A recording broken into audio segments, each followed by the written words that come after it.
This is Nightline and I am Natasha Busst. The top stories. Malaysia to continue supporting the development of digitalization and artificial intelligence across ASEAN. And MACC in the process of seizing Tun Daim Zainuddin's assets worth billions.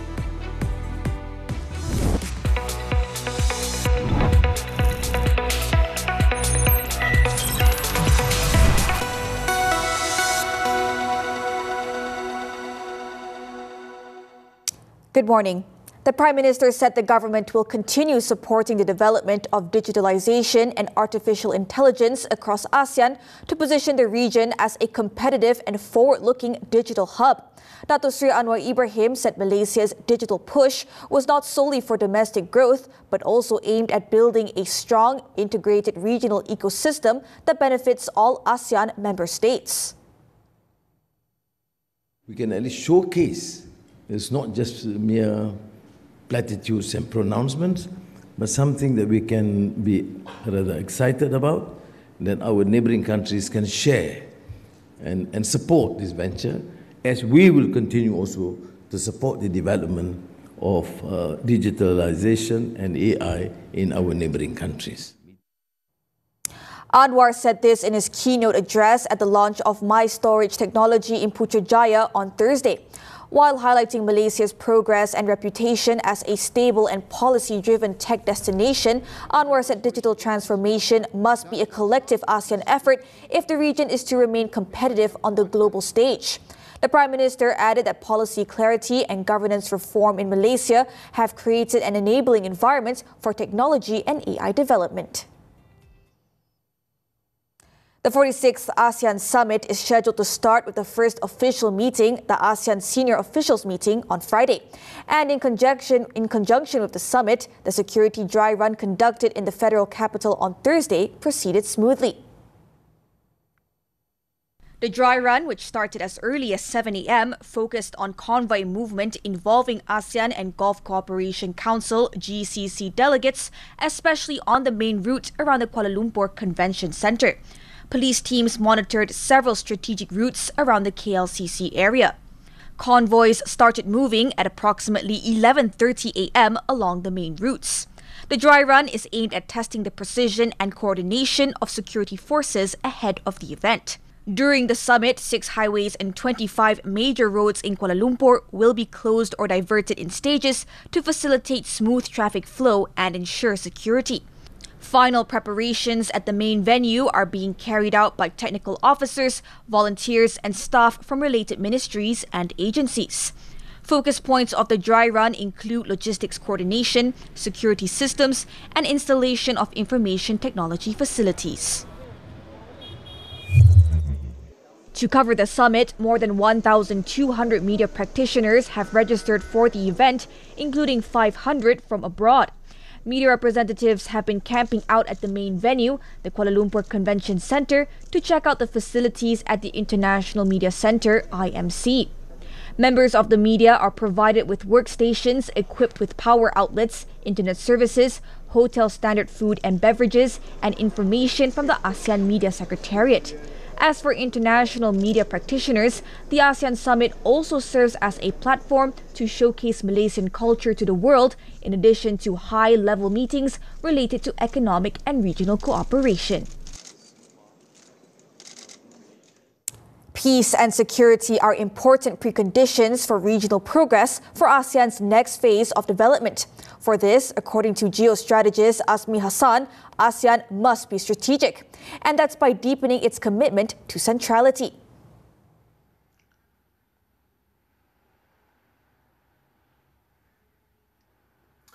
Malaysia as a chairman want to bring ASEAN closer to the concept of ASEAN centrality, meaning that ASEAN being involved not only things within the ASEAN but also outside ASEAN, the India-Pakistan conflict, the Ukraine war, or what's happening in Gaza. ASEAN need to be involved, not only on matters of economic, but more important on geopolitical, defense and security matters. I think that's the vision of Datuk Seri Anwar as a chairman, Kuala Lumpur as a chairman, and I think that's the main content of Kuala Lumpur Declaration that will be out at the end of the summit next week. So I think that's a strategy of the ASEAN chairman so that the world will recognize ASEAN as an organization that can be respected, that are effective in doing its responsibility.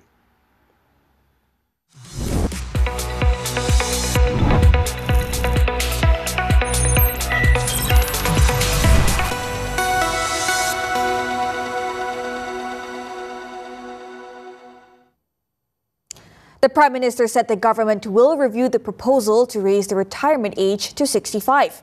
Dato Sri Anwar Ibrahim said the proposal has yet to be presented to the Cabinet but will be tabled for discussion in due course. He said any decision will take into account a range of economic and social implications. Biar dia orang kaji lah, tengok implikasinya, wangan, duduk dan sebagainya, peluang pekerjaan baru, banyak implikasi dia. Cadangan tu cadangan yang wajar diberikan perhatian dan pertimbangan. Anwar was speaking to the media after the launch of the Anugerah Hadiah Bahasa ceremony in Kuala Lumpur on Thursday. On Tuesday, it was reported that Dato Sri Azalina Othman Said suggested that the government consider raising the retirement age to 65. The minister in the Prime Minister's department said her suggestion stemmed from the concept of active aging, noting that many older Malaysians remained active and energetic. The government aims to finalize the direction for the proposed separation of the roles of the Attorney General, AG, and the Public Prosecutor before the next general election. Minister in the Prime Minister's Department for Law and Institutional Reform, Dato Sri Azalina Othman Said, said empirical studies were still underway, drawing on the practices of other countries. The minister said the government is assessing whether prosecutors should focus exclusively on prosecution duties without other responsibilities. Azalina said once the empirical study is completed, the proposal will be presented to several committees, including the technical committee. Isu negeri-negeri sebab Sabah dengan Sarawak dia juga kuasa pendakwaan dia on certain aspect Sabah Sarawak. So kita kena tengok in total lah pemisahan ini. Sebab saya tengok masalah sekarang ni ialah elemen AGC jugalah di segi advisory dan sebagainya. So of course it's an ongoing on the technical side we have to sit in.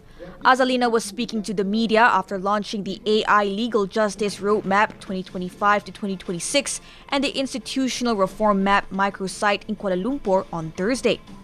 In March this year, Azalina said a delegation had conducted an empirical study in the United Kingdom on the proposed separation of the roles of the AG and Public Prosecutor.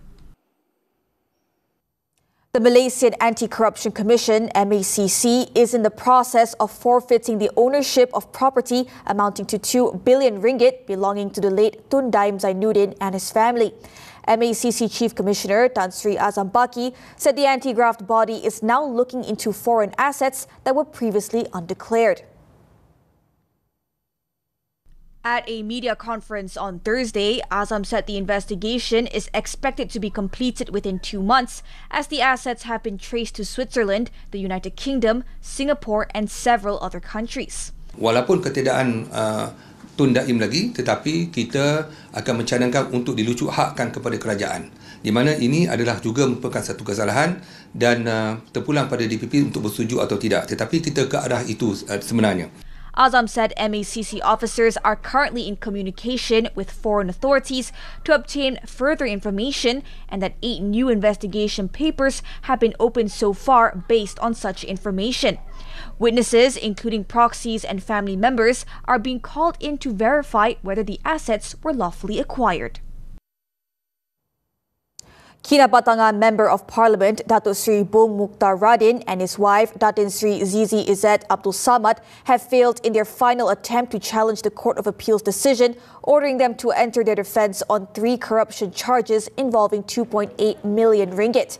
This follows a decision by the Court of Appeal which unanimously dismissed the couple's application for leave to review the decision on Thursday. Justice Datuk Che Muhammad Ruzima Ghazali said the couple failed to demonstrate exceptional circumstances or a miscarriage of justice that would justify a review of the ruling. On November 18th last year, the Court of Appeal allowed the prosecution's appeal and overturned the High Court's decision to acquit Bung Mokhtar and Zizi Izzet, ordering both to enter their defense. Following Thursday's ruling, Bung Mokhtar and Zizi Izzet are scheduled to enter their defense on corruption charges before Sessions Court Judge Rosli Ahmad on August 18th this year.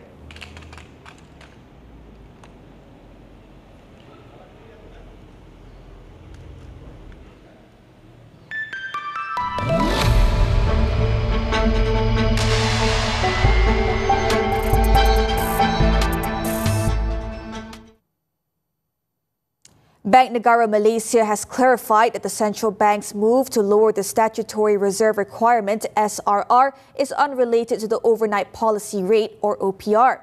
Instead, the move is aimed at ensuring there is sufficient liquidity within the country's financial system. SRR ini bukannya merupakan alat monetary. Ia tidak boleh disamakan dengan OPR di asing. Dia adalah merupakan alat dasar mudah tunai, di mana tujuan kita adalah untuk memastikan terdapat mudah tunai yang mencukupi dalam ekonomi kita untuk membolehkan institusi perbankan kita dapat memberi pembiayaan kepada ekonomi kita. He stressed that the SRR adjustment is a proactive step to help the banking sector better respond to ongoing uncertainties in global financial markets. He added that the contraction does not signal a shortage of liquidity within the banking ecosystem, but rather it is a measure to strengthen the system's ability to support financing for economic activity. Malaysia's inflation rose 1.4% in April 2025, driven primarily by higher costs in personal care, social protection, and miscellaneous goods, which recorded a sharp increase of 4.1%. Other sectors that saw a gradual rise include education, housing, water, and electricity. Meanwhile, inflation in restaurants, insurance, transportation, and alcoholic beverages remained unchanged from the previous month. Food inflation, however, eased to 2.3%, while communication and clothing continued to register negative growth. At the state level, Johor, Selangor, Malacca, and Negeri Sembilan recorded inflation rates above the national average. Comparatively, Malaysia's inflation remains lower than Vietnam and Indonesia, but higher than Thailand and China. Singapore's economy grew by 3.9% in the first quarter of 2025 from a year earlier, slightly higher than an official advance estimate of 3.8% released last month. Government data released on Thursday showed that the country's gross domestic product, GDP, shrank by 0.6% in the January to March quarter on a seasonally adjusted quarter-on-quarter basis. This marks a slight improvement from the earlier estimate of a 0.8% decline. The Trade Ministry said its GDP growth forecast for 2025 was from 0.0% to 2%, after revising it downwards from 1% to 3% in April, following the United States' announcement on global tariffs.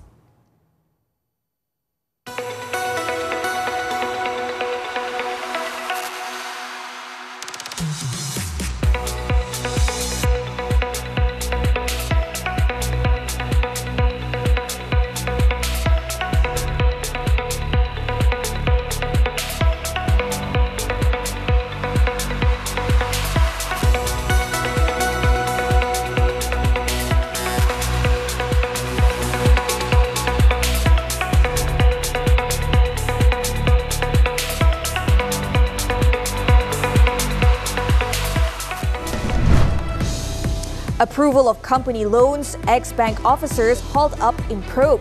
More news from the local front after this breather. Satria Bangki. Intel untuk misi khas diterima. Saya, Ejen Ali dan Ejen Alisha akan menjalankan misi di Karnival Jom Heboh Kuala Lumpur bermula pada 30 Mei sehingga 1 Jun di KL Base Kuala Lumpur. Pelbagai aktiviti menarik menanti anda. Temui kami bersama selebriti studio tonton drama sangat, pesta makanan, aktiviti sukan, belon udara panas, Jom Esports Championship, konsert Jom Heboh dan banyak lagi. Misi Karnival Jom Heboh bermula sekarang. Jom, jom, jom! Hari Ahad malamlah paling best nak layan filem-filem blockbuster di TV3. Syarat! Cintan-cintun luar angkasa pun ada. It's gonna be okay. Are you serious? Dead serious. Berdebar tak berdebar ni?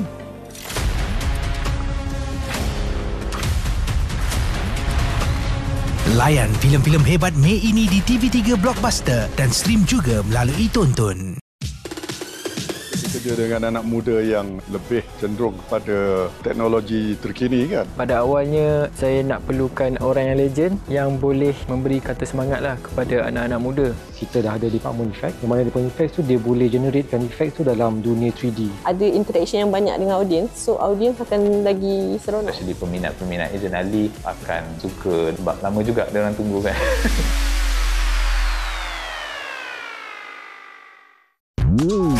Daripada 1,000 rakyat Malaysia, lebih daripada 500 individu ada kenderaan. Patutlah jalan raya sesak. Penyakit HFMD semakin meningkat, jadi awasi keluarga anda. Kalau anak kita tantrum dan buat bising di tempat awam, nak salahkan ibu apa ke? Banyak filem tempatan tak berjaya pecah panggung. Ketahui bagaimana skim wajib tayang membantu industri perfilman. Soal Wang bercakap tentang persediaan kewangan untuk ibadah korban. Semuanya dalam MHI minggu ini, Isnin hingga Jumaat. Jam 10 pagi ditonton juga eksklusif di TV3. Thanks for staying with us. Johor police have shot dead a male Indonesian national suspected of being actively involved in a series of robberies. The incident took place during a routine crime prevention patrol at around 3:45 a.m. on Thursday in an oil palm plantation near Kampung Palembang in Kluang. In a statement, Johor Police Chief Commissioner Dato' M. Kumar said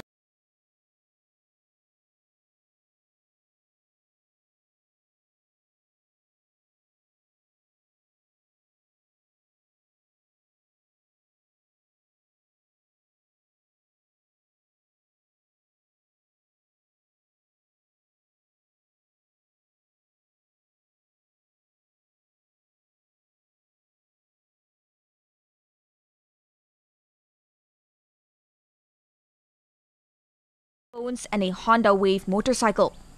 Checks revealed that one of the mobile phones belonged to a robbery victim in Kluang, while the motorcycle had previously been reported stolen in Kulai.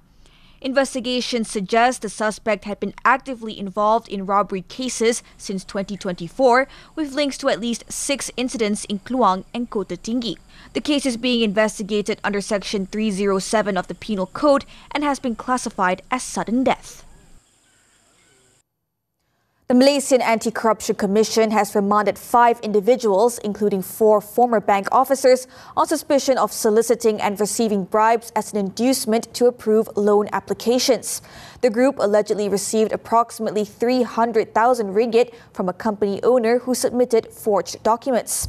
A 7-day remand order, effective until May 28th, was issued for the suspects, whose ages range from their 30s to 50s, following an application by the MACC at the Sandakan Sessions Court on Thursday morning. The suspects were detained between 2 p.m. and 7 p.m. the previous day while giving their statements at the Sandakan MACC branch office. The suspects are believed to have committed the offences between 2022 and 2024, approving a total of 11.3 million ringgit in loan applications from 39 applicants. They are also suspected of receiving bribes in cash and through bank transfers into their personal accounts. A former Selangor Fisheries Department Authority or LKIM director was sentenced to 6 months imprisonment and fined 25,000 ringgit by the Shah Alam Sessions Court for graft. 59-year-old Kusairi Hussein was found guilty of accepting a 5,000 ringgit bribe 5 years ago over the appointment of a supplier for seeds, fertilizers and pesticides. He committed the offence at the Sungai Besar Area Fishermen's Association office in Sabak Bernam on November 24, 2020. He was also ordered to serve an additional 3 months in prison if he fails to pay the fine. Judge Datuk Muhammad Nasir Nordin ordered for the sentence to begin on Thursday, but allowed a stay pending appeal. The judge set bail at 9,000 ringgit, an increase from the previous 8,000 ringgit. Not for recreational use, but only for medical purposes. The foreign updates when Nightline returns. Nak kerja buat apa? Ni aku nak buka bisnes kopi untuk kita ni. Konsep bisnes kita ni mewah. Biji kopi tu sini kena rare. Drama bersiri sulung Nik Amir Mustafa. Aku rasa aku tak boleh jual lah band ni. Lelaki tak bercerita, tapi diam-diam je. Move on, bina life baru. Tapi perangai you macam... Tepi. Ya, you tak apa, you okey. Muat turun dan layan tonton sekarang. Semua favourite anda di sini. Wanita Hari. Ada orang kata memang dah biasa hidup berdikari. Semua benda pun nak buat sendiri. Kadang-kadang bukan sebab nak, sebab terpaksa jadi terbiasa. Okey, kalau dalam peti sejuk ada sotong, masak apa sedap ya? Banyak idea macam-macam sambal sotong pun boleh jadi. Macam mana kalau ibu bapa sendiri yang menimbulkan pergaduhan dalam keluarga? Sampai anak-anak jadi mangsa, ini yang kita tak nak. Penatnya kerja sampai tak kenal masa. Kena jaga diri, rehat tu wajibkan pilihan. Dalam rumah tangga, tanggungjawab itu haruslah dikongsi sama-sama. Jangan biarkan seorang je yang terbeban. Ini bukan cerita solo. Semuanya di WHY TV3 dan stream sekarang ditonton.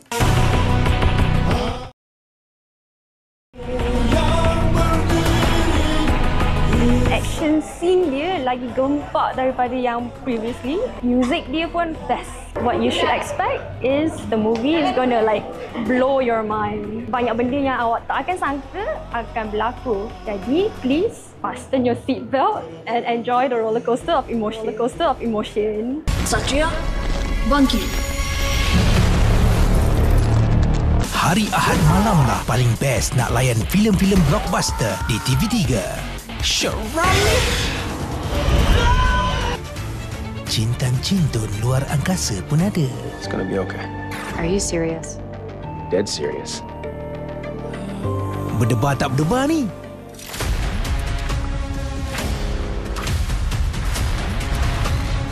Layan filem-filem hebat Mei ini di TV3 Blockbuster dan stream juga melalui Tonton. News from the foreign front. A top Thai court on Thursday ruled that former Prime Minister Yingluck must pay more than $300 million in compensation over a controversial rice subsidy scheme during her time in office. The Supreme Administrative Court partially reversed a 2021 ruling that cleared her of wrongdoing.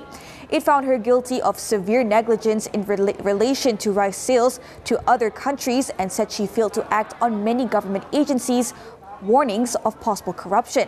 She was ordered to pay half of the damages, estimated at over $608 million. The court annulled a 2016 order by the Finance Ministry for her to pay $1.1 billion in compensation, saying Yingluck was not proven directly responsible for the alleged corruption. The rice subsidy program was a flagship policy that helped Yingluck's Pheu party win the 2011 general election. Under the program, the government paid farmers about 50% more than they would have received on the global market. In another development, Thailand is planning to introduce a requirement for medical certificates to be shown when buying cannabis in a move to tighten control of marijuana use 3 years after it was decriminalized. An official from the Health Ministry's Department of Traditional and Alternative Medicine said on Thursday that the new regulation, expected to be announced within 40 days, will ensure that cannabis is used only for medical purposes and not recreationally. The country's health minister previously said recreational use of marijuana will be banned by the end of last year, but no curbs have yet been placed on the industry. Thailand was one of the first countries in Asia to decriminalize marijuana, but did so without a law to govern its sale, production, or usage.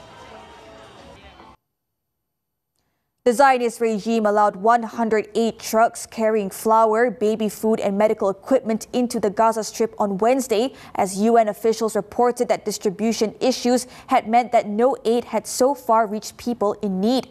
After an 11-week blockade on supplies entering Gaza, a total of 98 aid trucks entered on Monday and Tuesday. However, aid officials and local bakeries prepared to receive flour supplies said even these minimal shipments had yet to reach Gaza's soup kitchens, bakeries, markets, and hospitals.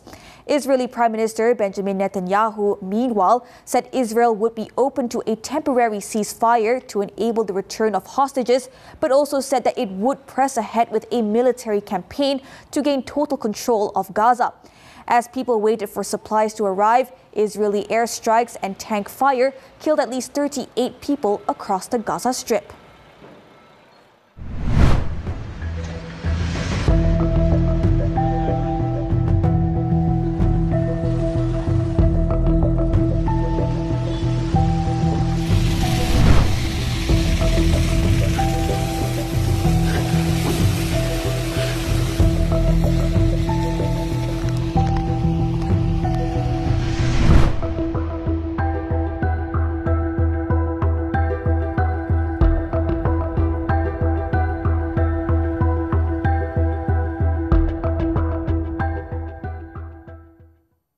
Switching to sports badminton, the 2025 Malaysian Masters in Kuala Lumpur.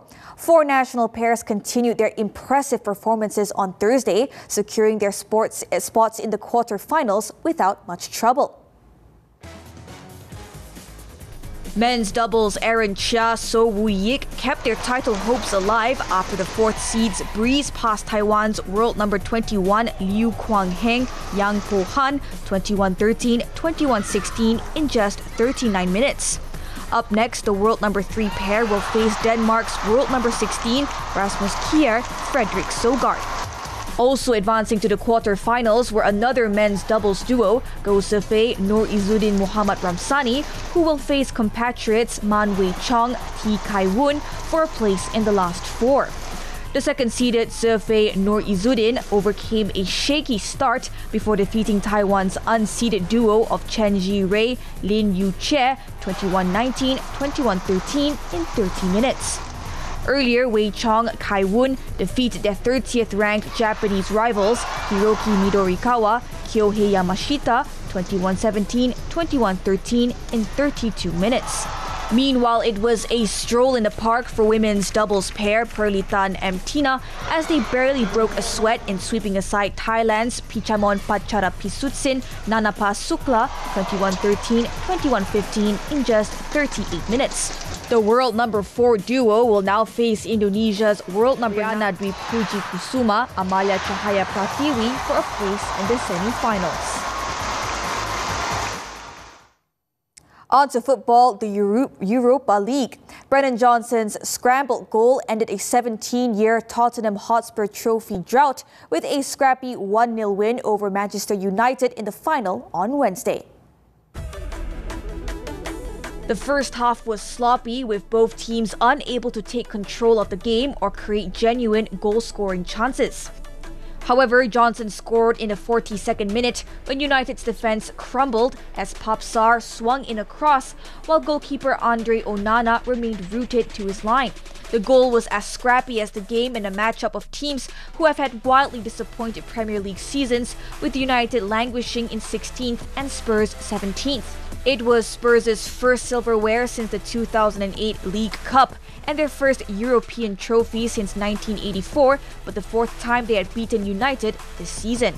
I'm the type who always want to have challenges, and today, I think, before the season started, nobody believed we're gonna win the Europa League, but we did it. And as a captain of the club, so proud of this team and proud of the players, and well deserve it. Obviously, it's a very disappointing day because we couldn't get a trophy for this club. To try to make something positive from a disappointing season, but obviously we need to look at ourselves, understand whatever each one of us can do to help the team to become better.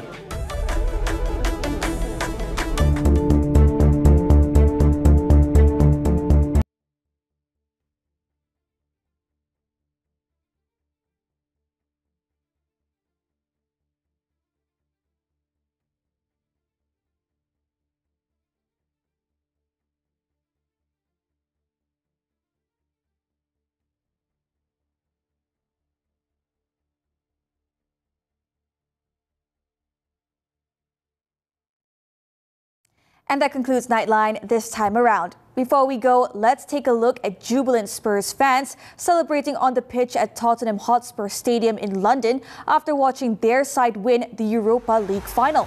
With that, I'm Natasha. Thank you for watching and stay safe.